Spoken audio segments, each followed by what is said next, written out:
শুরু করেন ছোটবেলা থেকে, যেখান থেকে মনে আছে আমাকে বলেন গল্পটা আপনি। ছোটবেলা আমার আব্বা বিডিআর এ চাকরি করতো। আচ্ছা। বাবা এবং আর তিনটে চাচা আছে আমার, ওরা সবাই বিডিআর এ চাকরি করতো। ফ্যামিলি খুবই ভালো ছিল। আমার বাবার ফ্যামিলিও আমার নানা বাড়ির ওদিকেও অনেক ভালো ছিল, অনেক মানে সয় সম্পদ অনেক কিছু ছিল। তারপরে হচ্ছে আমার আমার ছোটবেলা যখন আমার জন্মের আগে আমার আব্বা চাকরি ছাড়ে দেয় মানে উনি কি অসুস্থ হয়ে পড়ছিল শুনছি আমার মার কাছে, তার জন্য চাকরিটা ছাড়ে দেয়, আমাদের গ্রামে থাকে এসে। জি। তো আমরা গ্রামে থাকছি, খুব ভালো আমাদের গ্রামে। আমার আব্বা চাকরি ছাড়ে দেওয়ার পরে একসঙ্গে যে টাকা পায় না, একসঙ্গে সরকারি পেনশন। চাকরি করলে, হ্যাঁ, পেনশনের আগে আর কি, ওই টাকা পাইয়ে উনি আবার 2টা গাড়ি কেনে। তো একটা ড্রাইভার দিয়ে চালায় আর একটা নিজেই চালাতো। বেশ টাকা ইনকাম করছে তখন। ওকে।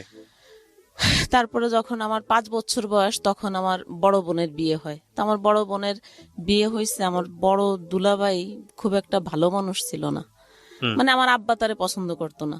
আর আচ্ছা। আর আমার দুলাভাইও আমার আব্বাকে খুব একটা পছন্দ করতো না।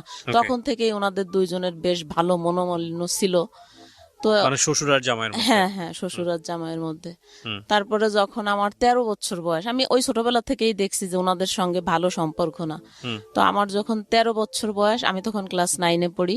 আমরা খুলনাতে ছিলাম, গ্রামের থেকে আমরা খুলনায় চলে গেছিলাম। আমার আব্বা যখন গাড়ি চালাতো খুলনায়, আমরা তখন খুলনায় সেটেল হয়ে যাই। তারপরে আমার ওই বোন একদিন আমার মারে এসে বললো যে ওরে একটু, উনি আবার চাকরি করতো, আমার বড় বোন চাকরি করতো, এই ঢাকায় আসবে কি জানি ট্রেনিং এ। তা আমার মারে বলতেছে যে ওরে একটু নিয়ে যাই, আমার 2টা বাচ্চা, ওদেরকে দেখাশোনা করবে, ও থাকলে একটু ভালো হবে। তারপরে ঠিক আছে, আমার আব্বা অবশ্য দিতে চাইনি, কারণ তো আমার দুলাভাইরে তো আমার আব্বা এমনি পছন্দ করে না। তো মায়া লাগতেছে, দেশে বলছে কি ঠিক আছে যাও, নিয়ে এসে ভাইয়া 2-3 দিনের ভিতরে, আমি মাত্র 7 দিন ওই বাসায় থাকছি। তো ওই 7 দিনের ভিতরে উনি আমার বিয়ে ঠিক করে ফেলে।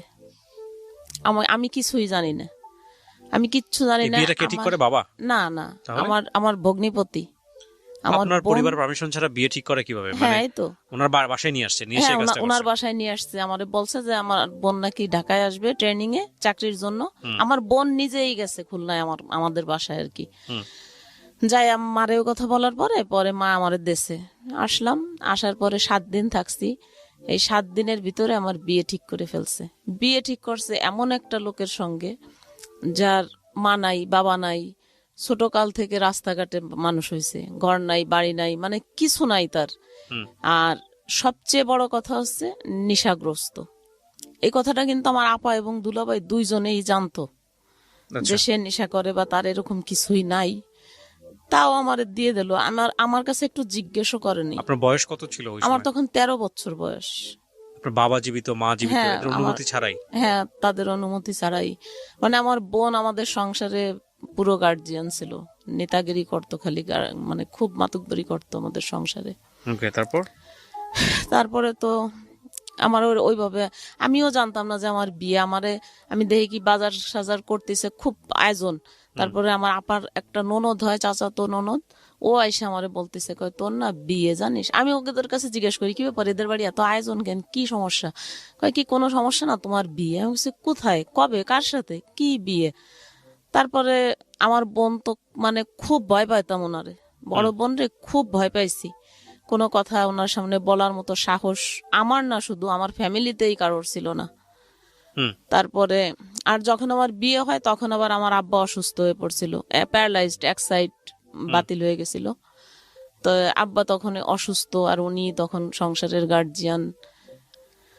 তারপরে বিয়ে, এখন ওনার মধ্যে তো কথা বলার কোনো সাহস নাই, ঠিক আছে যা করতেছে করুক। তারপরে বিয়ে দিয়ে দিল ওইভাবে। বিয়ে দিয়ে ভাইয়া একটা ঘর ভাড়া নিয়ে দেশে, সেই ঘর শুধু 4টে বেড়া, আর কিছু নাই তার ভিতরে। আপনার বাবা জানতো না ওই সময়টাতে যে আপনার বিয়ে না দিচ্ছে? না না না, আমার বাবা জানছে অনেক পরে, আমার বিয়ের প্রায় 15 দিন পরে আমার মা বাবা জানছে। তারপর? সবাই, আমার ফ্যামিলির সবাই জানছে যে বিয়ে দিয়ে দিচ্ছে। তারপরে এখন আমি ঘুমাবো কিভাবে, রাত্রেবেলা নিয়ে গেছে। আমি যাই দেখি আমার স্বামী যে উনি ঘরের ভিতরে ঘুমায় আছে, আর আমি পার কাছে সারা রাত বসে থাকলাম। উঠে আমার একটু জিজ্ঞাসা করলো না যে আমি কে, কোথা থেকে আসলাম বা কিছু কিছু না, সে ঘুমাচ্ছে। তারপরে আজান দিয়েছে ফজরের, আমি নামাজে গেছি। নামাজে যাই আমি আরেক ঘরে যেয়ে শুয়ে আছি। এটা হলো আমার আপার শ্বশুর বাড়ি, বসে প্রথম রাতটা কাটলো। আচ্ছা। পরের দিন আমাকে গোপালগঞ্জ শহরে একটা বাসা ভাড়া নিয়ে আসছে, ওইখানে থাকলাম। রাত্রেবেলা কিসে ঘুমাবো, পানি পিপাসায় জান বেরোয় যাচ্ছে, একটু কিছুতে পানি খাবো এরকম। তখন অ্যাভেলেবল কিন্তু বোতলও পাওয়া যেত না, পানির বোতল, সে অনেক আগের কথা। 89 সালে আমার বিয়ে হয়েছে। হুম। তারপরে একটা চাপ কল ছিল, ওই কলের থেকে হাত দিয়ে যায় পানি খাইতাম। আর রাত্রেবেলা ঘুমালাম কিসে, একটা মাদুরও নাই, একটা বালিশ নাই, তো গাড় থেকে একটা ওন্না তাই বিছাইয়ে মাটিতে ওইভাবে ঘুমাই থাকলাম। এরকম 7 দিন থাকলাম ওই বাসায়। 7 দিন থাকার পরে আমার বোন আসছে, আইসে আমারে দেখে খুব কান্না টান্না করতেছে আমারে দেখে। মানে আমার চেহারা এমন হয়ে গেছে যে আমার চিনার উপায় নেই, মশায় আমার এরকম করছে যে কামড়ে টামড়ে আমার মনে হচ্ছে আমি মরে যাবো, এরকম অবস্থা। আর ওই লোকটার সঙ্গে বিয়ে দিয়েছে, ও আমার সঙ্গে তেমন কথা বলে না, ও সারাক্ষণ ওই নিশামেশা নিয়েই থাকে। আমি মরে কি গেলাম না, করতো, পেশায় কি করতো? ড্রাইভার ছিল, ড্রাইভার। বাসের ড্রাইভার। আচ্ছা। বিয়ে করছে, 2টা শাড়ি, একটা একটা আয়না, একটা চিরুনি, এইসব দিছে। তাও ওই মানুষের কাছ থেকে টাকা উঠাই টুঠাইয়ে এইভাবে। তারপরে আর তখন তো আর ফোন ছিল না যে আমি আমার মা বাবার সঙ্গে যোগাযোগ করব কিভাবে, কোনো ফোন ছিল না। আর আমারে কি করতো, দিনের বেলা ঘরের ভিতরে তালা মারি থুয়ে যাতো গাড়ি চালাইতে, রাত্রে 9টা 10টার দিকে আসে, তখন তালা খুলতো। কি বলেন, আর বাসায় কেউ ছিল না? হ্যাঁ, অন্য অন্য ভাড়াটেরা থাকতো, ওদের ধারণা ছিল যে আমি চলে যাবো, ওইরকম একটা ছেলের সঙ্গে আমি থাকবো না। এই জন্য সে তালা মেরে যেত। এই জন্য তালা মেরে রাখতো। এইভাবে 11 মাস রাখছে আমার এরকম তালা বন্ধ করে। আর আমার আপা মাঝে মাঝে যায় দেখে আসতো আমারে। তারপরে 11 মাস ওইরকম ভাবে আমি থাকলাম। এর ভিতরে আমার মা বাবা যখন জানলো যে আমার এরকম বিয়ে দিয়ে দিয়েছে, 15 দিন পরে জানছে, 1-1.5 মাস পরে আমার মা আর আমার আব্বা আমার বাসায় আসছে আমার দেখার জন্য। দেখে আর কি করবে, তখন তো আমার আব্বাও অসুস্থ, এক সাইড পড়ে গেছে, হাঁটতে চলতে অনেক কষ্ট হয়, আমার মারে নিয়ে আসছে। তো দেখে আর কি করবে, ঠিক আছে যা হবার হয়েছে। কিন্তু আমার আব্বা ওনার একদমই পছন্দ করে নেই। আমার আব্বা ছিল খুবই অন্যরকম মানুষ, খুবই ভালো মানুষ ছিলেন। তারপরে পছন্দ না করলেও এখন আমারে তারপরে আমার মা বুঝাইছে যে থাক, কপালে যা ছিল হয়েছে, যাই যা হোক মাইনে নে, কি করবি আর। তারপরে মাইনে নিলাম। এরকম আস্তে আস্তে এক একদিন গাড়ি চালায় আসে, একটা হাতে ভাতের হাঁড়ি কিনি, একটা কড়াই কিনি, এরকম করে করে কিছু কিছু জিনিসপত্র কিনলাম, 2টা বালিশ, একটা কাঁথা, এরকম কিনে টিনে কোনো মতে সংসার করতেছি। এর ভিতরে আমার বোন এসে আমারে বলতেছে যে এই জায়গায় আর থাকা লাগবে না, ওনার শ্বশুর বাড়ি আমারে নিয়ে যাবে। ওনার শ্বশুর বাড়ি, ওনাদের একটা কাচারি ঘর আছে, ওই ঘরে নিয়ে আমারে রাখবে। তারপরে ঠিক আছে। ওর আমার স্বামী আমার আপার কথা ছাড়া চুল পরিমাণও এদিক ওদিক যাইতো না, সে যা বলতো উনি তাই শুনতো। সে যে বলছে যে আমার বাসায় যাইতে হবে, ঠিক আছে চলো, নিয়ে গেছে। ওইখানে রইছি, সারাদিন গাড়ি চালাতো। তখন খুব বেশি টাকা পেতো না, 175 টাকা 100 টাকা এরকম বেতন পাইছে। তাতে তো অনেক আগের কথা, তাতে সংসার চলেও আমরা কিছু কিছু টাকা জমাইছি। এইভাবে বেশ কিছুদিন ওনার কাছে থাকছি, কিন্তু আমার কাছে 1 টাকাও দেয়নি কখনো। ওই যে খাইতে টাইতে যা লাগছে, বাজার টাজার আনছে, আর যা টাকা জমছে সব আমার বোনের কাছে। তো এরকম করতে করতে আমার প্রথম একটা ছেলে হলো, ছেলেটা মারা গেল। তারপরে আরেকটা ছেলে যখন হবে, আমার মনে হয় 6 থেকে 7 মাস হবে পেটে, তখন আমার বিয়ের 1 বছর পরে আমার আব্বা মারা গেল। আমার আব্বা মারা যাওয়ার পরে তো আমার বড় ভাই আর আমার মেজো ভাই, আমার যে বড় 2টা ভাই, আমরা তো 5 ভাই বোন, আমার বড় 2টা ভাই আর বোন একটা, তারপরে আমি, আমার পরে আরেকটা ভাই। তো এই যে আমার বড় 2টা ভাই, এই 2 ভাই মিলে, মেজোটা একটু কম, বড়টা বেশি, আমাদের যা কিছু ছিল সংসারের, টাকা পয়সা, ধন সম্পদ, গাড়ি বাড়ি, সবকিছু তছনছ বেচে কিনে, মানে কি যে করছে সে নিজেও আমরা জানি না কেউ। অথচ এই যে বাড়ি বিক্রি করছে, গাড়ি বিক্রি করছে, সব টাকার ভাগ কিন্তু আমার মেজো ভাই, আমার বড় ভাই, আমার বড় আপা, আমার বড় বোন, এরা সবাই পাইছে, এদেরকে দেছে। কিন্তু আমারে আর আমার ছোট ভাইরে কিচ্ছু দেয়নি। আমার বাবা তো তখন নাই। কে দেয়নি এটা? আমার বড় ভাই 2 জন, যে আমার বড় বোন, এই 3 ভাই বোনে মিলে আমাদের যত সম্পদ ছিল সব নষ্ট করছে, বড় ভাই বেশি করছে, বড় বোন বেশি না, বাড়িটা শুধু বড় বোন বিক্রি করছে। আর গ্রামে ধানের জমি থাকে না, এই জমি ছিল অনেক, আমাদের প্রায় 30 বিঘার মতো, এইগুলো সব আমার ভাই বিক্রি করছে। তো তখন এক পর্যায়ে আমাদের সংসার এমন অবস্থা যে এখন আমার মা না খেয়ে মারা যায়, এরকম পরিস্থিতি হয়ে গেল। আমার 3টে ভাই থাকতে, আমার ছোট ভাইটা তখন ছোট, ও কোথায় গেছে, ও হারাই গেছে, ওরে খুঁজেও পায় না কেউ। তারপরে এরকম করতে করতে আমার বড় বোন গ্রামে অনেক টাকার দিনা হয়ে গেল, আচ্ছা। অনেক টাকার দিনা হয়ে গেছে। তখন আমার ছেলেটা পেটে, বাচ্চা হবে, আমি তো ওনার বাড়িতেই থাকি। তো উনি আমারে বলতেছে কি যে ওনার স্বামী আবার তখন চিটাগাং থাকতো, বলে কি আমি চিটাগাং চলে যাব, আমি অনেক টাকার দিনা হয়েছি, এখন এই সবাই দিনাদাররা খুব চাপ দিচ্ছে, আমি আর এখানে থাকতে পারবো না, তো তুই এখন কি ব্যবস্থা করবি কর, কোথায় যাবি কি করবি কর। তখন আমি কি অবস্থা, আমি মানে দিশাহারা হয়ে গেছি, আমি কি করব এখন, আমার এই অবস্থা। আমার বোন গেছে নভেম্বরের 25 তারিখে, ডিসেম্বরের 4 তারিখে আমার ছেলে হয়েছে, তাহলে বোঝেন 9 দিন পরে তখন আমার অবস্থা কিরকম। তারপরে আমি কোনো উপায় না পাইয়ে যাই আমার বড় ভাইরে ধরলাম যে দাদু আপনি হচ্ছে একটা ঘর ভাড়া নেন, আমার এখন এই অবস্থা, আমি একটু সুস্থ হই, তারপরে দেখা যাবে একটা কিছু করব। তখন আমার স্বামীরও চাকরি নাই, ওই নেশা টেশা করে, এ দেখে ওই ড্রাইভার একবার অ্যাক্সিডেন্ট করছে, পরে মালিক নামাই দিচ্ছে, আর ওর গাড়িটাই দেয় না। তো এরকম স্ট্যান্ডে ঘুরে ঘুরে বেড়ায়, কেউ একটা কাজ করালো 20 টাকা দিল, এইভাবে চলতেছে। আর আমিও ওরকম কষ্ট করে চলি। তারপরে আমার বড় ভাই একটা ঘর নিল, ওইখানে আমার ছেলেটা হইলো। ছেলে হওয়ার পরে 1.5 মাস আমি আমার ভাইয়ের বাসায় থাকলাম। তারপরে বললাম যে ঠিক আছে, তাহলে উনি বললো যে ঠিক আছে চলো আমরা এখন আলাদা একটা বাসা নিই ছোটখাটো দিয়ে। আমরা ঠিক আছে বাসা নিলাম একটা ছোট দেহে।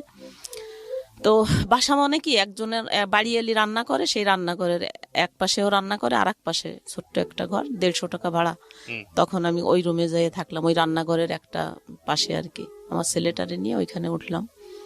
তো উঠার পরে ওই করে না, ও কাজ করে না কোনো, স্ট্যান্ডে যায় ঠিকই, যখনই ওর নিজের নেশা করার টাকাটা হয়ে যায় তখন আর সে কোনো ইনকাম, তখন আর সে থাকে না, স্ট্যান্ডে চলে আসে। আর আমি ওরকম না খাইয়ে থাকি, কান্নাকাটি করি, কত মানে খুবই কষ্ট করি, যে কি বলবো, যে আমি এমন দিন গেছে যে আমি 3 দিনেও একবেলা ভাত পাইনি, ভাত খাইনি, ওরকম না খেয়ে পড়ে থাকতাম। আর বাচ্চাটা এমন ভাবে কাঁদতো, বিরক্ত করতো, ওরে কিছু খাওয়াইতে পারি নাই। তো এরকম করতে করতে বাচ্চারা যখন একটু হাঁটা শিখছে, ওই রকম কষ্ট 2 বছর করছি। 2 বছর পরে ছেলে যখন হাঁটা শিখছে, এখন তো ও একটু খাইতে পারে, খাবে, এখন কি করব, কোনো উপায় দেখি না আমি। আর মানুষের কাছে চাওয়া চাই, ভাই আমার ভীষণ খারাপ লাগতো, নিজেরই খারাপ লাগতো যে আমরা সারা জীবন, আমার বাপরে দেখছি, আমার আব্বা সারা জীবন মানুষেরই দান করছে, সবাই সবকিছু দেশে, আর আমি সেই ঘরের মেয়ে হয়ে আমি কিভাবে মানুষের কাছে হাত পাতবো, আত্মীয় স্বজনের কাছে যাই হাত পাতবো, আমি চাই না। আমার আত্মীয় স্বজন কিন্তু সবাই অনেক পয়সাওয়ালা, অনেক, কেউ গরিব না। আমি কারোর কাছে লজ্জায় যেতাম না, কারোর সঙ্গে কোনো যোগাযোগও করতাম না, ওইভাবে থাকতাম। প্রিয় শ্রোতা, আমরা এই জায়গাটায় ছোট্ট একটা বিরতি নেব এবং বিরতির পর আবারও ফিরে আসবো জীবন গল্পে। যাওয়ার আগে আপনাদেরকে বলতে চাই, ঢাকা এফএম এর আরো একটি ইউটিউব চ্যানেল, যেখানে আপনারা জীবন গল্প এবং সিক্রেটস অনুষ্ঠানের ভিডিওগুলো দেখতে পারবেন। আমাদের এই চ্যানেলটি আপনারা সাবস্ক্রাইব করুন। আমাদের চ্যানেলটির ঠিকানা হচ্ছে www.youtube.com/iloveDhakaFM, ILOVE love DHAKAFM। চ্যানেলটিতে গিয়ে আপনারা সাবস্ক্রাইব করুন। আমার এই অনুষ্ঠানগুলোতে যদি আপনি অংশগ্রহণ করতে চান, আমাদেরকে ফোন করবেন। আমাদের ফোন নাম্বারটি হচ্ছে 09611904904। আমি আবারও বলছি 09611904904। ওকে, ছোট্ট একটা বিরতি। জীবন গল্প, জীবন গল্প। জীবন নাটকের চেয়েও নাটকীয়।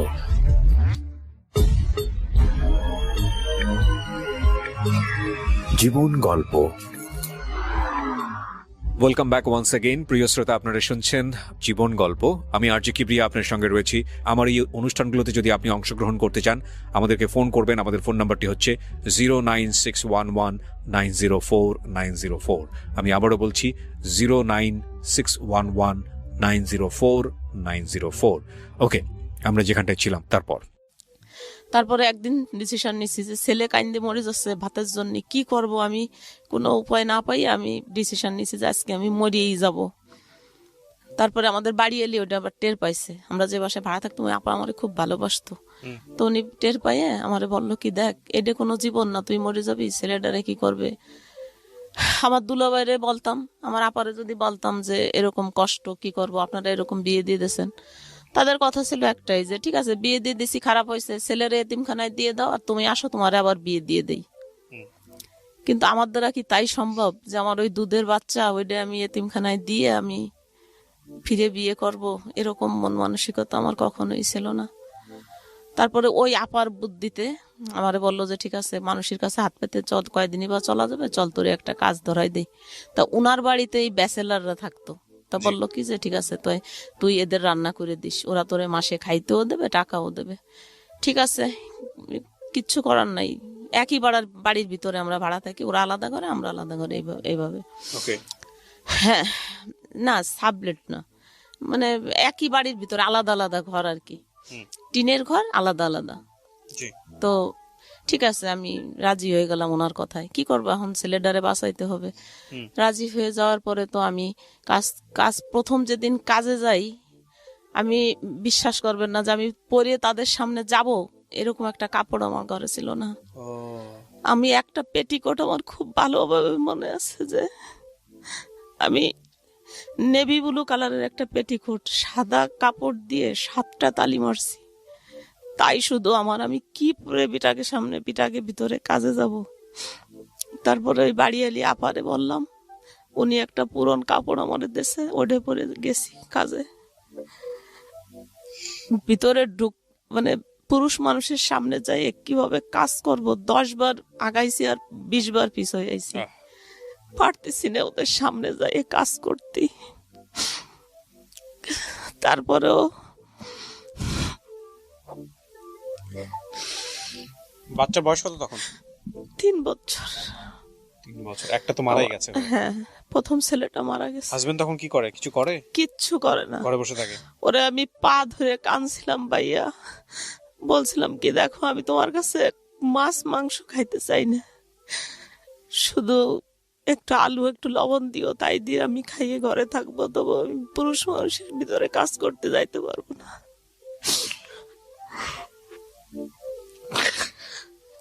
কিন্তু তাও আমারে কখনো দেয় নেই,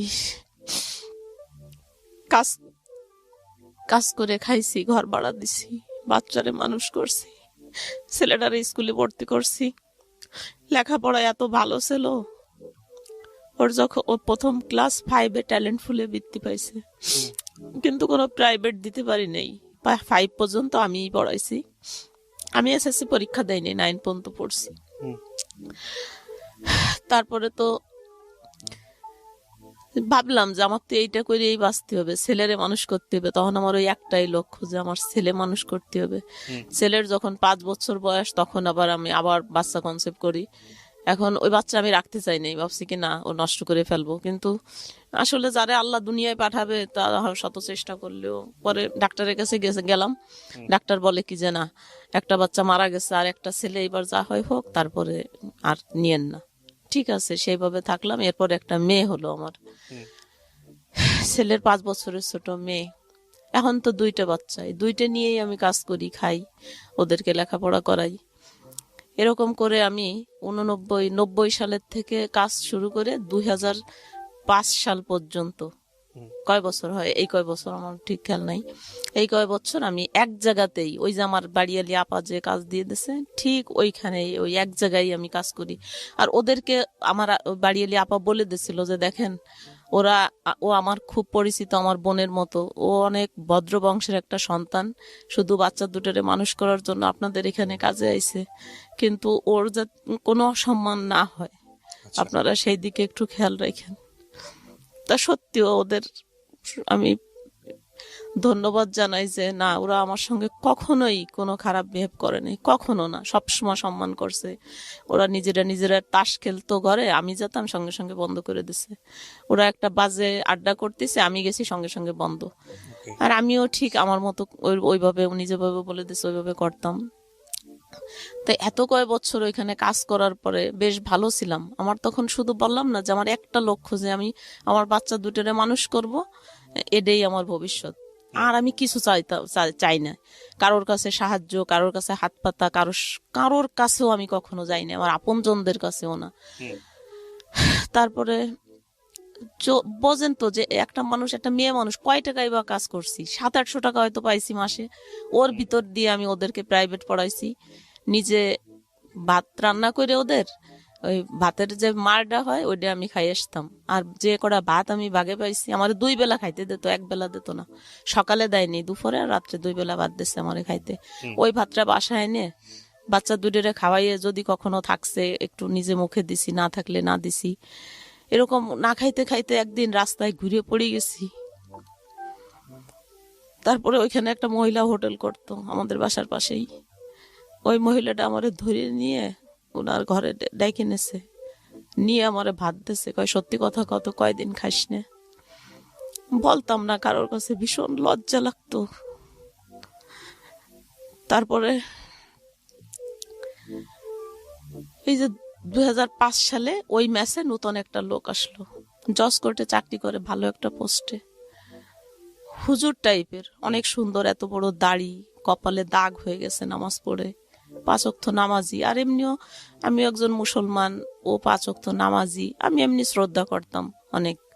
কিন্তু আমার ওই টাইপের কোনো মন মানসিকতা ছিল না যে তার সঙ্গে আমার কিছু হবে বা কিছু, এরকম না। কিন্তু ওই লোকটা জানি না ও কি ভাবতো আমার ওই রকম। ও এর ভিতর আর একটা ঘটনা আছে, এই যে যখন এই লোকটা আসবে তার কিছুদিন আগে আমার ছোট ভাইটা, অনেক দিন পরে আমার ছোট ভাইটা আসে, খুঁজে পাই আর কি।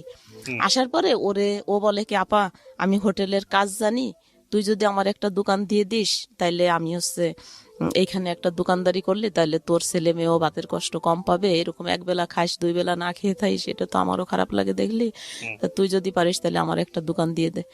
তারপর বললাম যে ভাই দেখ, আমার কাছে তো কোনো টাকা নাই, আমার একটা চেন আছে, একটা কানেরটা আছে আমার আব্বার দেওয়া, তো ঠিক আছে, তুই যদি করিস তাহলে আমি এই 2টা দরকার হলে বিক্রি করে দেবো, এই টাকায় যদি হয় তাহলে তুই কর। হ্যাঁ ওই টাকাই হবে, তুই দে। তারপরে আমি ওইগুলো বিক্রি টিক্রি করে ওরে একটা হোটেল দিয়ে দিলাম। তা আলহামদুলিল্লাহ ওরে হোটেল দেওয়ার পরে ও নিজেও অনেক কর্মশীল, মানে খুব কষ্ট করতে পারে, কর্মঠ। তো ওর ওই হোটেলে বেশ ভালো, আজকে ভালো কালকে আরো ভালো, তা এরকম করতে করতে দিন দিন ভালোই উন্নতি হচ্ছে। উন্নতি হইতে হইতে এখন আমারও বলতেছে যে আপা আমার তো আসলে ওর বউ একাই সব কাজ করে পারে না, অনেক কাজ, একটা হোটেলে তো বোঝেনি কত বাটা কোটা, রান্না বান্না, পানি ধরা, তো অনেক কাজ, তুই যদি একটু হেল্প করিস তাইলে আমার একটু সুবিধা হবে, তোরে আমি টাকা দেবো। আমি কিছু আচ্ছা ঠিক আছে, আমি তো টাকাই খুঁজি, ঠিক আছে আমি করব। ওদের ওইখানে 3 বেলা রান্না করছি, আর সারা দিন রাত 1টা পর্যন্ত আমার ভাইয়ের ঘরে কাজ করছি। তা বাইরে করে কাজ করার পরের থেকে আল্লাহর রহমতে আর ভাতের কষ্ট পাই নাই, 3 বেলা 3 জনেই সুন্দরভাবে খাইছি। আর ভাই যে টাকা দিছে, আর ওদের ওইখান থেকে আমি 700-800 টাকা পাইছি, এই দিয়ে আমার ছেলে মেয়ের লেখাপড়া খরচ, ঘর ভাড়া চলছে। এইভাবে চলতেছে বেশ ভালো আছি, অনেক ভালো আছি আলহামদুলিল্লাহ। আমি করি যে না আমি ভালো আছি। আমার ছেলে তখন 7-এ পড়ে, যখন এই লোকটা আসলো 7-এ পড়ে। এখন এই লোকটা আমার ওই কাজ দেখে শুধু আফসোস করতে করতে মরিয়েই যায় যে এই মেয়েটা কেন এত কষ্ট করবে, এইরকম একটা ছেলের সঙ্গে এর কেন বিয়ে দিল। এই যে আমাদের যে বাড়িয়ালি, এই বাড়িয়ালি আপা আর ওনাদের বাড়ি এক জায়গায়, মুকশেদপুরে একই জায়গায় ওনাদের বাড়ি। তো ওনাদের আগের পূর্ব পরিচয় আছে ওনাদের সঙ্গে, তো ওই আপার সঙ্গে যায় খালি উনি সবসময়ই করে। আর আমার এতটা দরদ দেখায়, এত মায়া দেখায় যে ভাবা যায় না। হ্যাঁ এই ভদ্রলোক, মানে ওনার সবকিছুতেই একটু বাড়াবাড়ি, আমার কাছে মনে হয় যে বাড়াবাড়ি। তারপরে আমি একদিন ওনারে বললাম যে ভাই আপনি না এরকম করেন না, আপনি এরকম করলে আসলে তো এগুলো আমরা এই জায়গায় অনেক ভাড়াটিয়ারা একসঙ্গে বসবাস করি, আর তাছাড়া আমার ছোট ভাই বউরে আমি বাঘের চেয়ে বেশি ভয় পাই। ও যদি কোনো ক্রমে এইগুলো দেখতে যায়, আমি রান্না করতেছি, আপনার কাজ আমি করব, উনি মাংস আনলে উনি কাটি দেবে, চলা আনতো উনি গুছাই দেবে, আমার ওইগুলো করতে দিত না। তা আমি বলছি কেন এরকম করবেন কিসের জন্য, এরকম করলে তো আসলে আমার এই জায়গায় কাজ করা হবে না, আর আমি কাজ না করলে তো আমার বাচ্চা 2 না খেয়ে মারা যাবে, তা আপনি এরকম করেন না। কিন্তু না, সে আমার কোনো কথাই শুনতো না, সে ওই রকমই করতো। তারপরে হঠাৎ একদিন আমারে প্রস্তাব দিছে, আমারে বিয়ে করবে সে। বিয়ে করবে। আমি মানে অবাক হয়ে গেছি, কি কয় আমারে বিয়ে করবে মানে কেন? আমি কি বলছি কারোর কাছে? আমার স্বামী আছে এখনো, সেটাই। স্বামী যেরকমই হোক তবুও তো আমার সঙ্গে আছে সে, সে তো আমার ছাড়ি যায়নি, আমিও তারে ছাড়ি নেই, একসঙ্গে আছি। ওরকম স্বামী, ওই স্বামী দিয়ে কি করে? যে 1 টাকা ইনকাম করে দেয় না, রাতের পর রাত বাইরে থাকে, সারাদিন থাকে না, এরকম মানে অনেক বিভিন্ন দেখায় যে এরকম স্বামী ওরকম স্বামী। আমি বলছি থাক, আল্লাহ যা লাগছে কপালে তাই হয়েছে। তবুও আমি কোনোদিনও, আর মেয়েদের দ্বিতীয় বিয়ে কেন জানি আমার খুব ঘৃণা লাগতো, আমার খুবই খারাপ লাগতো, এটা আমি কখনো করব না। আর আমার যদি সেই ধরনের মন মানসিকতা থাকতো তাহলে তো আমি বিয়ের বাচ্চাও হতো না, বিয়ের 1 মাস পরেই আমি চলে যাইতে পারতাম। কিন্তু আমার তো এরকম মন মানসিকতা না, যে ঠিক আছে আল্লাহ আমার কপালে যা লাগছে আমি তাই নিয়েই থাকবো, এরকম। কিন্তু ও আমারে এত ডিস্টার্ব করতো সব দিক দিয়ে। খালি বলতো কি ঠিক আছে কাজ কি কি বিয়ে করা লাগবে না, তাহলে কাজ বন্ধ করে দিতে হবে, আপনার কাজ করতে পারবেন না, কাজ করেন না। তখন আমার সাথে আপনি আপনি করে কথা বলে, আপনি কাজ করেন না, আপনি কেন কাজ করবেন? আপনি কি হোটেলে কাজ করা মেয়ে? আপনার চলাফেরা কথাবার্তায় তো মনে হয় না যে আপনি কাজের মেয়ে, এরকম বলতো। আমি বুঝতাম না যে ওনার কি সমস্যা। তারপরে ওই বাড়ি এলে আপারে দিয়ে একদিন প্রস্তাব দেয়, এরে দিয়ে প্রস্তাব দেয়, ওরে দিয়ে প্রস্তাব দেয়, ওনার মেয়েদের দিয়ে প্রস্তাব দেয়। আমি সবসময় না না না এরকম করে 8 মাস।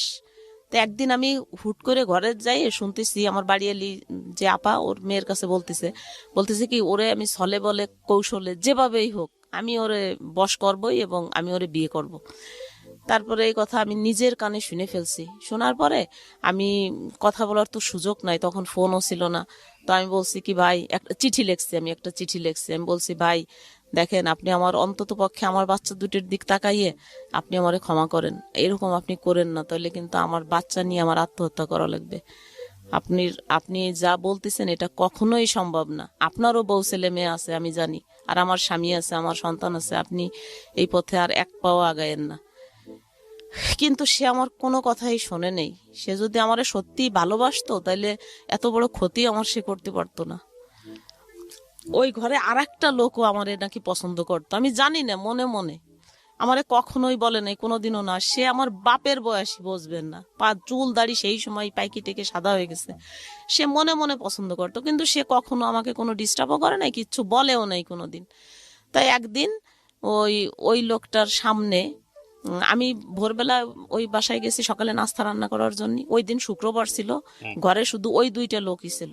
তাই ওই বুড়ো লোকটা বাথরুমে গেছে আর উনি একা, উনি কোরআন শরীফ পড়তেছে। আমি যাই দেখি কোরআন শরীফ পড়তেছে। তা আমারে দেখে কোরআন শরীফটা বন্ধ করে বালিশের উপর রাখি আইসেই আমারে ধরে বইছে। যেই ধরে বইছে, আর এখন আমি কি করব, আমি পাগল হয়ে গেছি, আল্লাহ কি করে। তারপরে ওই যে লোকটা বাথরুমে গেছে ওনাদের ঘরেরই একজন মেম্বার, উনি আবার ওই মুহূর্তেই এসে পড়ছে। সবগুলো ব্যাচেলর থাকতো? হ্যাঁ, ব্যাচেলর থাকতো সবাই। তারপরে উনি ওই দৃশ্য দেখছে। এরপরে তো আমি বলছি যে এখন আমি খুব রাগ হয়ে গেছি, আমার এত কষ্ট লাগছে যে আমি এত বছর যাবত এখানে কাজ করি, আমার কোনো একটা বদনাম নাই, আর কখনো আমার এরকম হয় নাই। আর এই লোকটা এত বিশ্বাস করি, ওনারে এত ভালো বলি সবার কাছে যে নামাজ কালাম করে, আমার খুব ভালো লাগে। কিন্তু সেই লোকটার ভিতরে এইরকম শয়তানি, ও আমি ওরে তুই তুই করে তখন বলছি। আমি বলছি শোন, তোরে আজকের দিনের ভিতর আমি এইখান থেকে তাড়াবো। ওই যে ঘরের যে মালিক, মানে যে আমার যে নেছে কাজে, ওই ভাইয়ের কাছে আমি বলছি যে আমি ওই ভাইয়ের কাছে বলে দেবো আজকে যে তুই আমার সঙ্গে এরকম ব্যবহার করছিস। তারপরে আমার হাতে জানি কি ছিল, ওই রান্নার কি জানি, আমি ফ্লোরে ফেলাই টেলাই দিয়ে মানে বেরোয় আসতে যাচ্ছি, কিন্তু ওই লোকটা তো দেখেই ফেলছে। আর বেরোয় আসতে যখন যাচ্ছি তখন উনি আমার পা জড়ায় ধরে। আল্লাহর কসম করে বলতেছি ভাইয়া যে আমার এমন মেজাজ খারাপ হয়েছে, আমি বলেই দেবো সবার কাছে। কিন্তু ওই লোকটা আমার পা জড়ায় ধরে আমারে বলতেছে, আমারে যদি মারার ইচ্ছে থাকে আপনি আমারে নিজের হাতে মারেন, তবুও আমারে অপমান করেন না, আপনার পা ওই লোকের সামনেই আমারে অপমান করেন না। আর এইটা যদি আমার অফিসে জানাজানি হয় তাহলে আমি আত্মহত্যা করব। হ্যাঁ, এরকম বলতেছে। প্রিয় শ্রোতা, আমরা এই জায়গাটায় ছোট্ট একটা বিরতি নেব এবং বিরতির পর আবারও ফিরে আসবো জীবন গল্পে। যাওয়ার আগে আপনাদেরকে বলতে চাই, ঢাকা এফএম এর আরো একটি ইউটিউব চ্যানেল যেখানে আপনারা জীবন গল্প এবং সিক্রেটস অনুষ্ঠানের ভিডিওগুলো দেখতে পারবেন। আমাদের এই চ্যানেলটি আপনারা সাবস্ক্রাইব করুন। আমাদের চ্যানেলটির ঠিকানা হচ্ছে www.youtube.com/ilovedhakafm ILOVE love DHAKAFM। চ্যানেলটিতে গিয়ে আপনারা সাবস্ক্রাইব করুন। আমার এই অনুষ্ঠানগুলোতে যদি আপনি অংশগ্রহণ করতে চান আমাদেরকে ফোন করবেন। আমাদের ফোন নাম্বারটি হচ্ছে 09611904904। আমি আবারও বলছি 09611904904। ওকে, ছোট্ট একটা বিরতি। জীবন গল্প, জীবন গল্প, জীবন নাটকের চেয়েও নাটকীয়।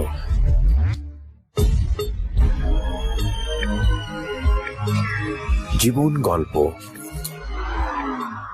Welcome back once again. প্রিয় শ্রোতা, আপনারা শুনছেন জীবন গল্প। আমি আরজে কিবরিয়া আপনার সঙ্গে রয়েছি। আমার এই অনুষ্ঠানগুলোতে যদি আপনি অংশগ্রহণ করতে চান, আমাদেরকে ফোন করবেন। আমাদের ফোন নাম্বারটি হচ্ছে 09611904904। আমি আবারও বলছি 09611904904। ওকে, আমরা যেখানটায় ছিলাম তারপরে তো আমি তখন আর রান্না বান্না কিচ্ছু করিনি, রাগের চোটে ঘরের থেকে বেরোয় আইছি।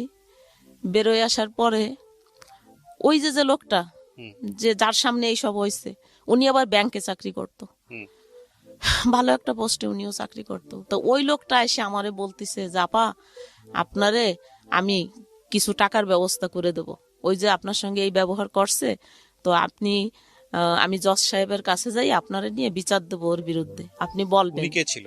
উনি কি উকিল ছিল? না না, উনি উকিল ছিল না, উনি ব্যাংকে চাকরি করতো। আর এই যে লোক, এ হলো পিসকার ছিল। পেশকার ছিল? হ্যাঁ। দাড়িওয়ালা ভদ্র হ্যাঁ হ্যাঁ হ্যাঁ পেশকার ছিল? হ্যাঁ, পেশকার ছিল। না, তখন পেশকার ছিল না, তখন মনে হয় ক্যাশিয়ার ছিল, পরে প্রমোশনে পেশকার হয়েছে, আচ্ছা। তখন ক্যাশিয়ার ছিল জজ কোর্টের। তারপরে আমারে বলতেছে উনি যে আপনি হচ্ছে যাইয়ে আমার সঙ্গে জজ কোর্টে যাবেন, যাইয়ে জজের সামনে এরকম বলবেন যে উনি আপনার সঙ্গে এই এই করছে। কিন্তু আমি আমার মারে যেয়ে বলছি কথাগুলো, যে মা আমি আমি সামলাতে পারিনি, যে আমার স্বামী যদি আজকে ভালো হতো তাইলে তো আর আমি ওই ঘরে কাজ করতে যাইতাম না, এই ঘটনার জন্ম হতো, আর এই ঘটনারও জন্ম হতো না। আমি খুব কান্না করতেছি ঘরে যাইয়ে, আমার মার সামনে আমার মারে বলছি সবকিছু। পরে যখন ওই লোকটা এই প্রস্তাব দিয়েছে যে আপনি জজ কোর্টে যাই এই কথা বলবেন, তো আমার লজ্জা লাগছে যে না, আমার নিজের কথা আমি কিভাবে যাই এরকম বলবো জজ কোর্টে, জজের সামনে।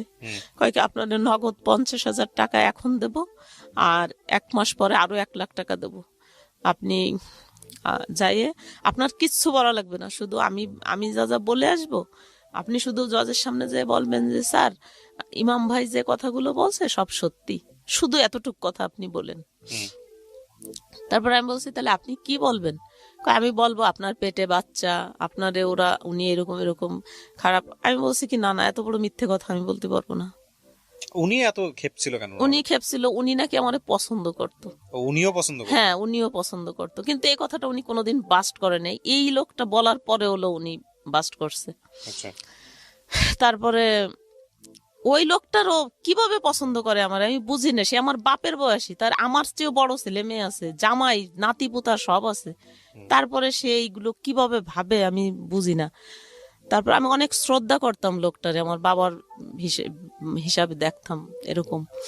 তারপরে জজ কোর্টে যে এই কথা বলতে বললো, আমার এরকম টাকা নিয়ে এসে ঘুষ দেবে এসে, আমি বলছি কি না, আমি তো এত লোভী না ভাই, আর আমি টাকার জন্য মিথ্যে কথা বলতে পারবো না। ওই লোকটা তো আসলে আমার সঙ্গে আর কিছুই করে নেই, জাস্ট আপনি যেটুকু দেখছেন আমার একটু ধরছে, এই এতটুকুই, এর বেশি কিছু না।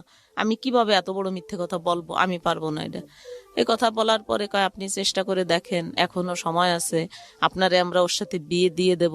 আমি বলছি না, আমি তো ওর সাথে বিয়ে করবো না, তো আপনি কি বিয়ে দেবেন? তারপরে অনেকবার উনি বলছিল জজ কোর্টে যায় ওর সম্মান টন্মান নষ্ট করার জন্য। আমি বলছি কি না, আমি যাব না, এত বড় মিথ্যে কথা আমি বলবো না। আর আমার মাও নিষেধ করলো, আমার মা বললো কি না, ছেলেটা নামাজ কালাম পড়ে, তারপরে যেভাবে তোর হাত পা ধরে মাপ চাইছে, একটা মানুষ মাপ চাওয়ার পরে আর কিছু থাকতে পারে না, তুই ওরে ক্ষমা করে দে, আর তোর ওইখানে কাজ করা লাগবে না। এই কথা বললো। তুই আমার ছোট ভাইয়ের কথা বললো যে তুই ওর ঘরে করতেছিস, ওইখানেই কর। তারপরে ঠিক আছে, ওইখানের কাজ বন্ধ, আর যাইনি এরপরের থেকে। আর এই ঘরে কাজ করতেছি, আমার ভাইয়ের ঘরে। তারপরে আমার ওই যে জিনিসটা আমি ওই উনারে অনেকবার বলছিলাম, ওই ব্যাংকার বাইটারে, যে ভাই দেখেন, আপনার হাতে পায়ে ধরি আমি, আপনি এই কথাগুলো আমার আর কারোর কাছে বলেন না, যা হবার তা তো হয়েছে, আমি তো আপনাদের এখানে কাজ ছাড়িয়ে চলেই যাচ্ছি, তাহলে তো ওর সঙ্গে আমি তো আর জীবন আপনার ঘরের দরজায়ও আসবো না, তাহলে তো আর আমার কিছু বলতে পারবে না। তো কিন্তু থাকে, এই জিনিসটা চাপা থাক, এটা বলার দরকার নেই, আমার ছেলে মেয়েরা এখন বড় হয়েছে। তারপরে উনি কিন্তু আমার সেই কথাটা শোনে নেই। উনি যাইয়ে আমার ভাই ভাবি মানে বাড়ির যত লোক ছিল সবার কাছে উনি এই কথাটা বলে দিছে। ওহো। ভাইয়া বিশ্বাস করেন যে আমার তো এখানে কোনো দোষ ছিল না, তাই না? তো আমি ওইখানের কাজটা তো ছাড়িয়েই দিয়ে আসলাম। আমার শেষ আশ্রয় আমার ভাইয়ের ঘর। আমার ভাইও আমার ওই সময় বের করে দিল, বের করে দিছে।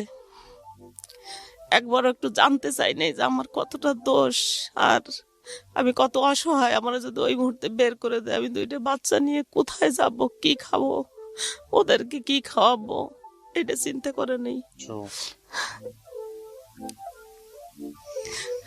আমার যখন ঘরেতে বের করে দেয় তখন আমার কাছে 10টা টাকা ছিল। আপনার হাজবেন্ড তখনও কিছু করে নাই? না, তখনও কিচ্ছু করতো না। তারপর ওই 10টা টাকা আমি কি করব, 2টা বাচ্চারে 2 পাশে নিয়ে মাঝখানে আমি শুয়ে ওদের জড়ায় ধরে বুকের ভিতরে এত জোরে চিৎকার করে কাঁদছি আর শুধু আল্লাহরে বলছি, আল্লাহ সারা জীবন সৎভাবে থাকলাম, সততা নিয়ে চলছি, মানুষ মেসে কাজ করে ভাত ফেলাই দেয় আর আমার 2টা বাচ্চারে আমি 3 বেলা খাওয়াইতেও পারি নাই। এই আমার সততার পুরস্কার। এরকম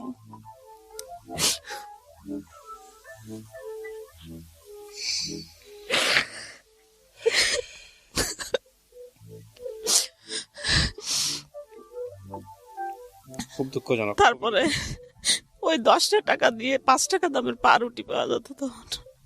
ভাবছি 2টা পাউরুটি একসঙ্গে কিনলি তো 5 টাকা শেষ হয়ে গেলে আর 5 টাকা দিয়ে কি কর। তারপরে একটা পাউরুটি কিনে ওকে 2 ভাই বোনরে খাওয়াইছি রাত্রে। সকালবেলা কি করব, ওই 5 টাকা ছিল, ওই 5 টাকাও শেষ, সকালে খাওয়াইছি, আর কিছু নাই। তারপরে ওই বাড়িয়ারির ঘরে একবেলা চাইছি, দেখ আমার ছেলে মেয়ে 2 ক্ষুধায় মরে যাচ্ছে, ওদের দিকে আমি তাকাতে পারি না, নিজের পেটেও তো ক্ষুধা, কি করবো? মানে তখন আমি কোনো উপায় পাই না, আমি কি করব এখন? ওই লোকটার কি হইলো? হ্যাঁ, ওই লোকটা তখন ওই রকমই আছে। তারপরে যখন এরকম, তখন ওই বাড়িয়ালির কাছে আমি যাই, রাত্রিবেলা কাঁদছি অনেক, আপা আমি এখন কি করব, আমার ভাই তোমার বাইর করে দিছে, ঘৃণায় আমার মুখই দেখবে না। কয় কি, যখন বদনাম শোনার দিন ছিল বিয়ের আগে বা বিয়ের পরে, তখন জীবনে কোনোদিন কিছু শুনি নেই, আর এখন এই বয়সে 2টে ছেলে মেয়ে, ছেলে ক্লাস 7-এ পড়ে, এখন এই কি কথা, মানে এই ওরা সহ্য করতে পারিনি। তোরা আগে করিস নাই কেন? আগে কত তোরে আমরা বলছি যে বিয়ে দেবো, তুই কখনো রাজি হইস নি, আর এখন এই বয়সে এইরকম ছেলে মেয়ে বড় হয়ে গেছে, এখন এগুলো কি শুনলাম? এই হলো ওর ঘৃণা আমার ভাইয়ের। আমার ভাইও খুব নামাজ কালাম করে, এগুলোও পছন্দ করে না। তারপরে বের করে কি যাওয়ার, এখন আমি বাড়িয়ালির সঙ্গে যে আলাপ করলাম, জাপা আমি কি করবো এখন? আপনার হাজবেন্ডের বাসায় ছিলেন না আপনি? হ্যাঁ। তাহলে ভাই কেন বের করে দিবে? হাজবেন্ড বের করে দিয়েছে, মানে ঘরের থেকে বের করে না, আমার ভাইয়ের ঘরের থেকে। আমি যে কাজ করি ওর ঘরে, ও কাজের থেকে বের করে দিল। আচ্ছা, এখন আমি তো আপন ভাই ছিল? হ্যাঁ, আমার আপন ছোট ভাই। আপন ছোট ভাইয়ের ঘরে আপনি কাজ করতেন, ওইখান থেকে ও টাকা দিত? হ্যাঁ হ্যাঁ। ওই দোকানটা আবার আমার গয়না বিক্রি করে দিয়া দিয়ে দিছিলাম। তারপরে তো ওই ভাইয়ের আমি এখন আমি ঘর ভাড়া দেবো কি দিয়ে? আমি তো বাইরে করে কাজ করি, টাকা দেয়, আমি টাকা বেতন পাই, আমার ছেলে মেয়ের লেখাপড়ার খরচ দেই, ঘর ভাড়া দেই, খাই ওর ঘরে। তো আর ওই যে কাজটা, ওটা তো ওই গ্যাঞ্জামের পরে আমি এমনিতেই নিজের থেকে এই শাড়ি দিয়ে চলে আসলাম, যে ভাই যা দেবে ওতেই চলবে, আমি তারপরে আমি এই জায়গায় অসৎ ভাবে এই জায়গা থাকবো না, এই অসৎ লোকের কাছে, এরকম ভাবে চলে আসলাম। পরে ওই বাড়িয়ালি বললো ওই লোকটারে, এই পিসকারে, যে আপনি দেখেন তো কি একটা কাজ করলেন, আর আজ আপনার জন্য এখন ও বলতেছে যে ওর বাচ্চাদের নিয়ে ও মারা যাবে, ওর তো কোনো উপায় নাই। আর এই গোপালগঞ্জ শহরে আমাদের সবাই চেনে, আমি তো বাইরে যেয়ে কোনো কাজ করতে পারবো না। আর বাইরে কি কাজ করব? আমি লেখাপড়া জানি না, এসএসসিও পাশ করি নেই। এসএসসি পরীক্ষা দিতে চাইছিলাম, কিন্তু ওই লোকটা আমার দিতে দেয়নি। সবাই বুদ্ধি দিত যে স্কুলে পাঠালি চলে যাবে, এই সেই, এই জন্য লেখাপড়া করে। হ্যাঁ। তারপরে ওই ওনারে যখন এইসব বললো, তখন উনি বললো কি, জাপা ঠিক আছে, আমার জন্য যখন ওর এত বড় ক্ষতি হয়েছে, ওর কাজ নাই, ছেলে মেয়ে নিয়ে এরকম না খেয়ে মরে যাচ্ছে, তাহলে আপনি এক কাজ করেন, আমি ওরে বিয়ে করব, দেখেন এখন ও রাজি হয় নাকি, এখন তোর কোনো উপায় নেই, এখন তো রাজি হওয়াই উচিত। তারপর ওই বাড়ি এলে এসে আমার অনেক বোঝাচ্ছে, অনেক, যে দেখ ওই ছেলেটারে আমি চিনি, ও অনেক ভালো। তাই বলছি ভালো, তো ও আমার সঙ্গে এরকম করলো, ওর তো বউ ছেলে মেয়ে আছে, ও কেমন ভালো, তাহলে আবার বিয়ে করতে চাই, কি ভালো আপনার কাছে? কয় কি না, ওর বোর হলো প্যারালাইজড, এক সাইড প্যারালাইজড না, জাস্ট ও অসুস্থ ছিল, ডাক্তারের কাছে নেছে, ডাক্তার নাকি কি ভুল ট্রিটমেন্ট করে এরকম বিছনায় পড়া। তো তো ছেলেটা অনেক ভালো, আর আমি দেখছি খুব ভালো, সত্য কথা বলে, নামাজ কালাম করে, এইটুক দেখছি আর কি। বাড়ি কি আছে না আছে তা তো আর জানি না। তারপরে এইসব বলার পরে বাড়ি এলে এরকম বোঝাচ্ছে, আমি একবার এক মনে করে ঠিক আছে রাজি হয়ে যাই। এখন কি করবো তাহলে, ছেলে মেয়ে নিয়ে কি মরে যাব? আর ছেলে 7-এ পড়ে ওর, আর ছেলেটা ক্লাস 5-এ ট্যালেন্ট ফুলে বৃত্তি পাইছে, মেয়েটা এত ভালো ছাত্রী। আমার ছেলে এবং মেয়ে দুইটাই ক্লাস 1 থেকে 10 পর্যন্ত ওদের এক রোল ছিল, কখনোই ক্লাসে দ্বিতীয় হয়নি, এত ভালো ছাত্র আর এত সুন্দর চেহারা আমার বাচ্চা দুইটার, যে না দেখলে আসলে বিশ্বাস করা যায় না।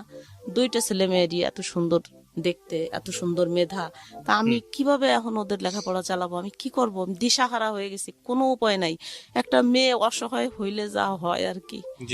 তারপরে এখন আমি বলছি কি যে ঠিক আছে, আমার বোন, আমার ওই আপা বলতেছে যে দেখ, ও আর যাই হোক বেঈমান না, ও যাই করুক কিন্তু তোরে কোনোদিনও ফেলবে না, তোরে ও রাখবে। আর তোর আর ছেলে মেয়ে বড় হচ্ছে, এখন কিভাবে চলবি তুই? আর তোর ভাইও তো তোরে বের করে দিল, আর তো কেউ কোনো সাহায্য সহানুভূতি করে না। তাহলে হাজবেন্ড কোথায় তখন? হাজবেন্ড সাথেই, হাজবেন্ড তো কি হাজবেন্ড, ও সকালবেলা যাবে, রাত 12টার সময় ঘরে, আসলে আসলো, না আসলে নাই। আইসে একটু খাইছো নাকি খাও নেই, কোনোদিন জিজ্ঞেসও করে নেই ছেলে মেয়েরে। ও আইসেই ওর নেশা নিয়ে ব্যস্ত। কি দিয়ে নেশা করতো? গাঁজা খাইতো, গাঁজা। এগুলোর কোনো ভ্রুক্ষেপ নাই তার? না না, এগুলো কোনো ভ্রুক্ষেপ নাই। এগুলো ভ্রুক্ষেপ থাকলে কি আমার জীবন আজকে এই পর্যায়ে আসে? তারপরে কি হলো, কি করলেন? তারপরে এরকম করে করে একবার মনে মনে ভাবি যে রাজি হয়ে যায়, আবার ভাবি কি না, কিভাবে সম্ভব, আমার ছেলে মেয়ে কি ভাববে, আমার আত্মীয় স্বজন কি ভাববে, আমার ফ্যামিলিতে কারো কোনো মেয়ের 2 বিয়ে নাই, আমি কি করব? কোনো আর এদের নিজের অভাব, না খাওয়ার যন্ত্রণা, ছেলে মেয়ের মুখের দিকে আর তাকাতে পারি না। আমার ছেলে যেদিন বৃত্তি পরীক্ষা দিতে গেছে ভাইয়া, একদিনে 2টা পরীক্ষা হয়েছে। আমার ছেলে যখন 5টার সময় পরীক্ষা শেষ হয়েছে, রাস্তার পর ঘুরে পড়ে গেছে ক্ষুধার যন্ত্রণায়। সকালবেলা 1 গ্লাস পানি শুধু জড়ছে, খাওয়াই দিছি, কটা ভাত খাওয়াই দিতে পারিনি। এই ছেলে মেয়ে নিয়ে এখন আমি কি করব? কোনো উপায় না দেখে তারপরে আমি এক পর্যায়ে রাজি হয়ে গেলাম। তারপরে আমি বললাম কি আপা, আমি কেন জানি বিশ্বাস হয় না আমার, যে ছেলে মানুষ তো আমার কেন জানি বিশ্বাস হতে চায় না।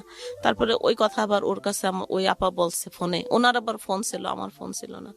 তো বলছে, বলার পরে কয় ঠিক আছে, কিভাবে বললি বিশ্বাস করবে? আপা আমি আপনার বাসায় আসতেছি। আপার বাসায়, আপার ঘরে আইসে রাত 2টা বাজে, আর ওই আপা আমারে আইসে ডাকতে, আইসে আমারে ডাকি নিয়ে গেছে। আমি গেছি, যাই দেখি উনি ওনার ঘরের ভিতরে বসা।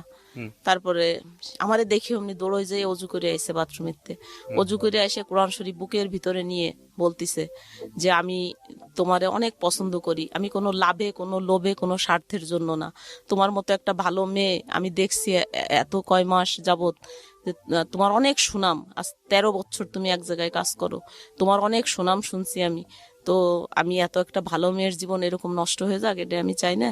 তো আমি কোনো চাহিদা নাই আমার, আমি শুধু তোমারে বিয়ে করব, আর তোমারে আমি টাকা দেবো, তুমি তাই দিয়ে ছেলে মেয়ে মানুষ করবা, তুমি খাবা, তোমার করা লাগবে না, কাজ করা লাগবে না। এই কথা বললো কোরআন শরীফ ছুঁয়ে ওই আপার সামনে, যে আমি কখনো ওরে ফেলবো না, সারা জীবন ওর সঙ্গে থাকবো, এরকম মেলা কিছু বললো। বলার পরে ওই দিন আমার মনটা একটু চলে যাচ্ছে নিজের কাছ থেকে, তা নিয়েও কোনো চিন্তা নাই? কোনো সুখ দুঃখ নাই, যাই যাক, থাকে থাক, ইচ্ছে কোনো ব্যাপার না।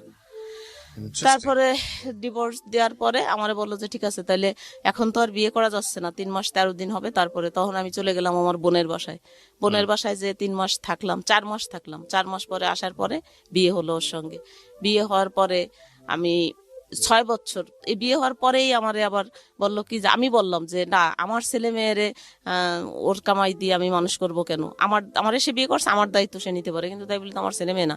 তারপরে আমি ঢাকায় চলে আসি। ঢাকায় এসে একটা ছোটখাটো একটা চাকরি নিছি। যাই হোক, সে মালিকটা ম্যাডাম খুবই ভালো মানুষ ছিল, আমাকে অনেক সাহায্য করছে।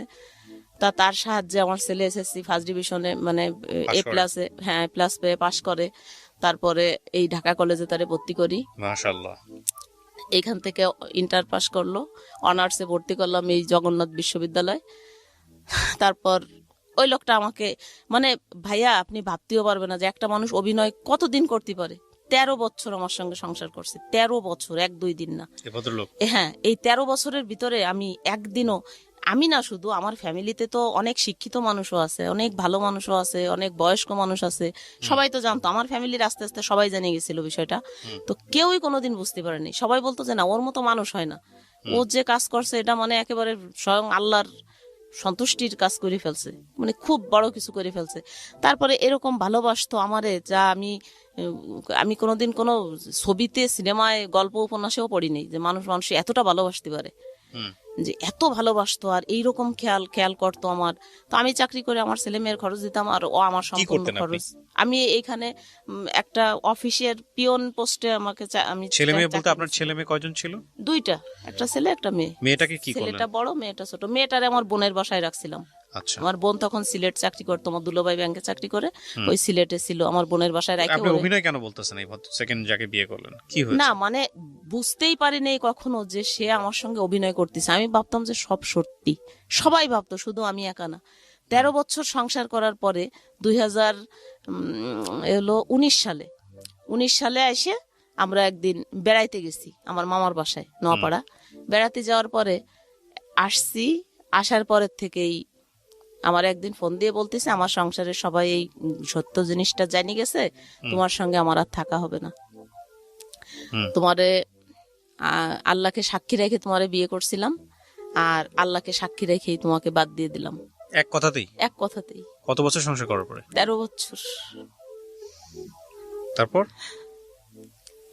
তারপরে তো এইভাবে বাদ দিয়ে দিল। এরপরে আজ 4 বছর হয়ে গেছে, একটা ফোনও কোনোদিনও আর করে নেই, আর আমিও আর কোনো বাড়াবাড়ি করি নেই এটা নিয়ে। তারপরে আমার যে কাবিনটা দিছিল, 10 লাখ টাকা কাবিন করছিল, কাবিনের কফিটা ওই এনে দিছিল। পরে আমি ওই কাবিনের কফিটা নিয়ে, আমার কেউ বুদ্ধি দিয়েছে যে আপনি এভাবে হবে কেন, এটা করবেন কিসের জন্য, আপনি যে কেস করেন, এই করেন, সেই করেন। তো আমারও খুব খারাপ লাগতো, অনেক খারাপ লাগতো যে আমি কি করব। তারপরে একদিন গেছি একটা ইসের কাছে, যে যারা রেজিস্ট্রি করে না, ওনার কাছে গেছি। উনি কাবিনটা দেখে বলতেছে এটা দি ভুয়া, কাবিনটা ছিল ভুয়া। তারপরে যাই হোক, তখন আবার ছেলে একটা কাজে ঢুকলো। যে কি কাজে? আপনি আমাকে জাস্ট একটা জিনিস একটু বলেন, আমি গল্পের শেষের দিকে চলে আসছি। আপনার ছেলেটা এখন কি করে? ছেলেটা এখন ওই যে লোড আর বিকাশ আছে, লোড বিকাশ এগুলোর একটা দোকান ছিল ওর। তো ভালোই ইনকাম করতো, আমরা ভালোই চলছি, মোটামুটি ভাবে চলছি ভালোই। কিন্তু আর এক বিশ্বাসঘাতকরে এরকম বিশ্বাস করে আমার ছেলে তার নিজের ভাইয়ের মতো বিশ্বাস করতো। ওই বিশ্বাসঘাতক সমস্ত টাকা পয়সা, ইভেন এর ভিতরে আমার মেয়ের 2 লাখ টাকা আছে, আমার মেয়ের 2 লাখ, আর আমার ছেলে। হ্যাঁ। আপনার ছেলে বিয়ে শাদী করেছে? হ্যাঁ, বিয়ে করছে, একটা বাচ্চাও আছে। আপনার চলে কিভাবে এখন? আমার এখন চলে না, এখন তো আর চলবে কিভাবে? এখন আমার ছেলে পুরো মানসিক রোগী হয়ে গেছে, এখন আর আমার চলে না। ওই শোকে এখন আমি ওর পাশে এখানে যদি দাপাই মরিও যাই, আমি ফিরে ওর একটু তাকাইয়ে দেখে না। আর ওর জন্য এখন আমার মেয়ের আরো এরকম অশান্তি। আমার মেয়ের বিয়ে শাদী হয়েছে? হ্যাঁ, 2টা বাচ্চা মেয়ের। 2014 সালে আমার মেয়ের বিয়ে হয়েছে, না 13 সালে জানি, 14 সালে আমার স্বামী মারা গেছে, ওই যে আগের স্বামী। আপনি গল্পটা কেন বললেন আজকে রেডিওতে?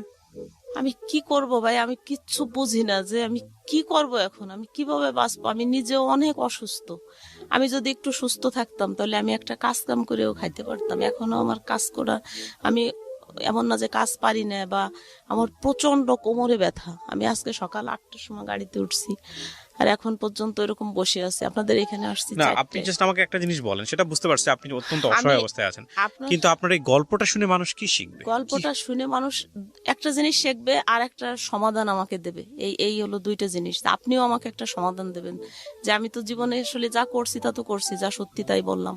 আরো তো অনেক ঘটনা আছে এর ভিতরেও, যাই হোক সেটা আমিও জানি, আপনার অনেক ঘটনা আছে, সেটা সংক্ষেপে তোলা সম্ভব বলা নয়। হলো না। হ্যাঁ, তো এই মুহূর্তে এখন আমার ছেলের যে পরিস্থিতি, আমার বেটার বউটা আমার কাছে ছিল, ছেলেটা আমারে নাটা বলে বউডারে পাঠাই দিছে, আমার সঙ্গে কথা বলে না। আমি এর ঘরের একটু ভাত, ওর ঘরের একটু ভাত, আমি মা, আমি খাইছি, আমি কি মানে ও এরকম কেন হয়ে গেল আমি বুঝলাম না কিছু, এরকম হয়ে গেছে এখন।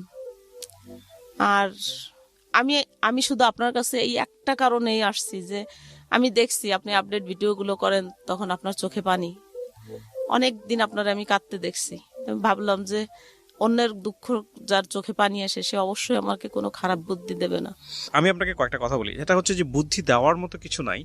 আমি আপনার গল্পটা শুনে, আমি তো আপনার গল্পের একদম ইন ডিটেল বিস্তারিত জানি না, 1 ঘন্টা 1.5 ঘন্টা শুনলাম, আপনার কষ্টটা আমি অনুভব করার চেষ্টা করতেছি। হ্যাঁ, তবে এটা ঠিক যে আপনি এই মানে আপনার বিয়ে হয়েছে 13 বছর বয়সে, জি 13 বছর বয়স থেকে এখন 50 বছর বয়স, আপনি যেটা বলছিলেন, তার মানে এই 37 বছর বয়সে 37 বছর ধরেই আপনি যুদ্ধ করে চলেছেন, তাই না? তো 37 বছর ধরে যদি আপনি যুদ্ধ করে যদি হার না মানা মানুষ হয়ে থাকতে পারেন, তাহলে আল্লাহর উপর তো কখনো বিশ্বাস ছাড়েন নাই, ছাড়ছেন? তো আল্লাহর উপর বিশ্বাস না ছেড়ে থাকলে তাহলে আপনি নিশ্চয়ই একদিন না একদিন, আমি মনে করি, যেহেতু আমিও একজন বিলিভার, একদিন না একদিন ধর্মীয়ভাবে যদি চিন্তা করি, একদিন না একদিন আপনার সুখ হবে, এটা হচ্ছে বিষয়। আর আরেকটা জিনিস যেটা, সেটা হচ্ছে যে এই একটা ছেলের, আপনার ছেলেকে যদি আমি ব্যাখ্যা করি, মানে আমি নিজেও তো সংসার টানি, বা আমার নিজেদেরও বাংলাদেশের যেটা হয়, ছেলে মেয়েরা তো পরিবারটাকেই দেখে। তো একটা ছেলের যখন ইনকামের রাস্তা বন্ধ হয়ে যায়, তখন আসলে তার দুনিয়াবে অন্যদিকে কোনো খেয়াল থাকে না। হ্যাঁ, তো ওর যেটা হয়েছে, ইনকাম ছিল ততদিন ভালোই ব্যবহার করতো আমার সঙ্গে, কারণ ওর মাথায় হয়তো বা ব্যালেন্স নাই, যদি আপনার কথা ঠিক থাকে। তো সেই জায়গা থেকে আমি যেটা মনে করি যে আপনাদেরকে ধৈর্য ধরতে হবে। আর আজকের এই গল্পটা শুনে প্রিয় দর্শক এবং শ্রোতা যারা শুনতেছেন, তাদের কাছে শুধু একটা কথাই বলবো যে আপনি যখন প্রচন্ড দুঃখে থাকেন, কষ্টে থাকেন, তখন মনে করবেন যে আপনার থেকে অনেক কষ্টে, অনেক অনেক দুঃখে কিছু কিছু মানুষ থাকে, যাদের কাছে বা যাদের দুঃখের কাছে হয়তো আপনার দুঃখটা কিছুই না।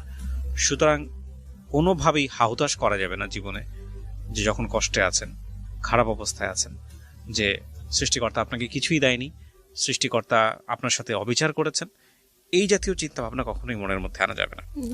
এবং আপনি যে আজকে গল্পটা বললেন, আপনিও বিশ্বাস সেটাই করবেন যে আপনার থেকেও হয়তোবা অনেক কষ্টে অনেক মানুষ আছে।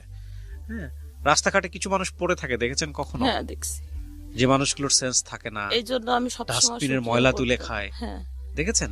আল্লাহ তো আমার 4টা হাত পা দিছে, হ্যাঁ, এটা আমি সবসময় শুকরিয়া করি আল্লাহর কাছে। কিন্তু আমি যদি একটু সুস্থ থাকতাম, আমি আপনার জন্য যেটা করতে পারি, মন থেকে দোয়া করি আল্লাহর কাছে, হ্যাঁ এটাই হচ্ছে সবচেয়ে বড় কিছু। আর দ্বিতীয় কথা হচ্ছে যে শুকরিয়া আদায়ের কখনোই বন্ধ করা উচিত না, কারণ আল্লাহ আপনাকে এর চাইতেও খারাপ অবস্থায় নিতে পারেন। সুতরাং এতটুকুতেই আপনি শুকরিয়া আদায় করেন, এই হচ্ছে বিষয়। আর একটা কথা হচ্ছে যে সব ধর্মে এটা বলে যে বিশ্বাস হারানো পাপ। আপনি যদি সৃষ্টিকর্তার উপর থেকে বিশ্বাস সরিয়ে ফেলেন যে না, আমার দ্বারা না, কিছুই তা তো হবে না, সম্ভবই না, তাহলে আপনার আর কোনো গতি নাই, মানে সেই